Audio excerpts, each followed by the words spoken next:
Английски може да бъде голям език, ама не е.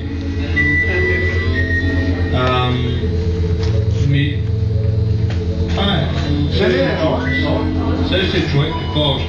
Още искам да те слушам тебе. Да пусна музика, ли? Да я пусна. А? Мазакиев няма търпение, дай. Хейтъра на хейтерите. Да. Съвременния Ботев. Аз ще го подгрея малко. Лошото момче...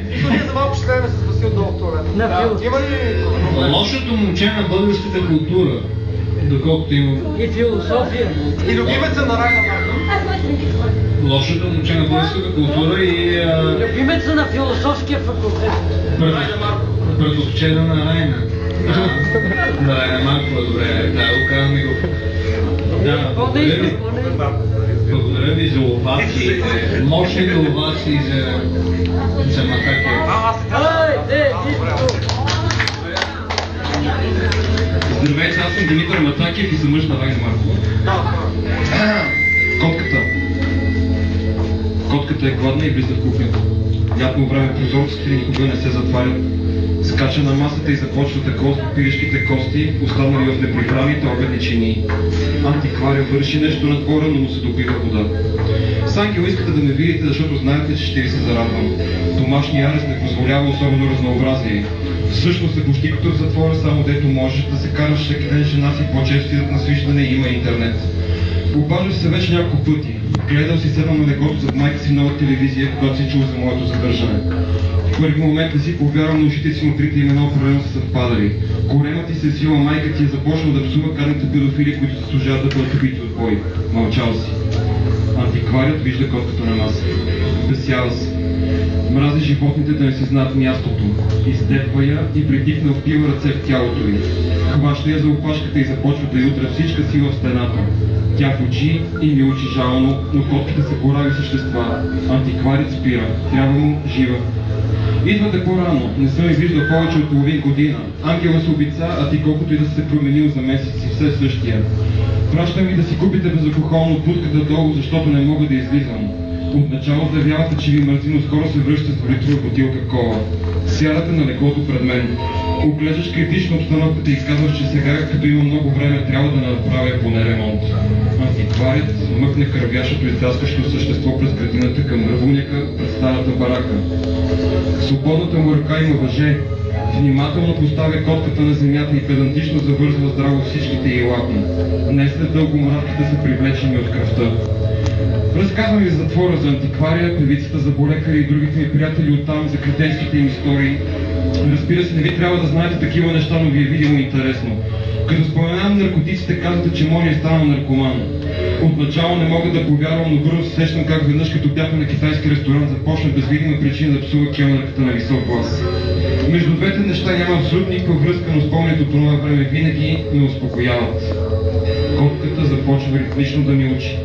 Мравките са налазили цялото й тяло. Влезли са в очите и устата. Бавно, но сигурно вършат своята работа. Тялото на котката лека по лека почернява. Антикварият е доволен. Обаче на медиците ни в Ливия и ме вака майката, разказът ми е приключил и с очи ми дава знак, че все пак с Ангел и не бива да преминавам към лични неща. Важното е, че си тук, толкова е нереално. Дори не мога да се зарадвам, корема ми се свива от вълнение. Отивате оттатък и започвате да базикате лаптопа на жена ми. След малко се връщаш и тържествено вадиш от джоба на случая 10 банкноти. Знаеш ли къде са ти парите? Въпросът им ме изненадва, безпомощно се замислям и установявам, че наистина не знам. Последното нещо, което ти трябва, когато си арестуван за пари. Все пак се чувствам така, както когато при няколко дни разбрах, че тотално съм изключил коя дата и ден от седмицата. Къде ги намери, бе? Мои са наистина, усмихвам се, опитвайки се да схваля ситуацията. Може би това е една от любимите ти идиотски шеги, на които на всичкото отгоре накрая винаги се връзвам. Веднъж така ми изпързаля, че си получил двойка на едно съчинение, което написах по литература. Как се смееше само докато пороят псовни, излизаш от устата ми по адрес на тъпата ти учителка. Не бе, мой са си, нашите ми дойдоха да си купя дънки. Звучиш повече от убедително и с това приключваме темата. На третия ден милченето от старата барака престава да се чува. Завързаната котка неестествено се е наклонила. На мястото на зениците се виждат две подвижни черни петна.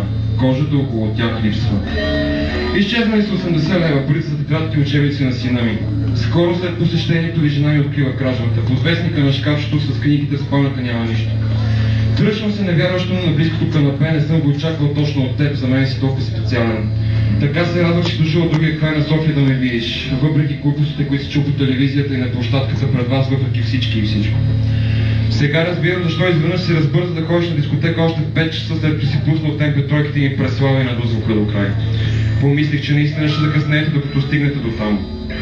Знам, че няма да излиш и пак ще се обадиш, но никога не му е пукало толкова за теб, колкото на мен.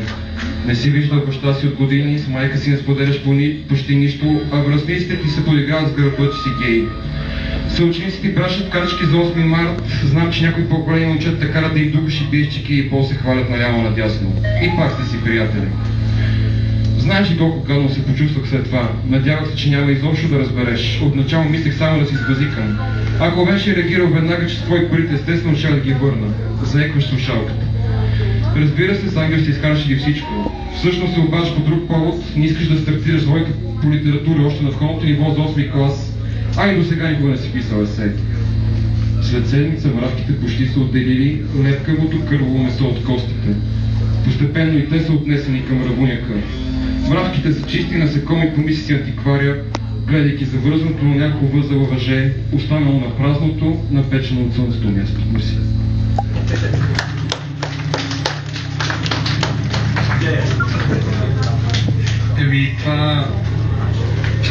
Това експедитивно изказване беше на Васил Прасков,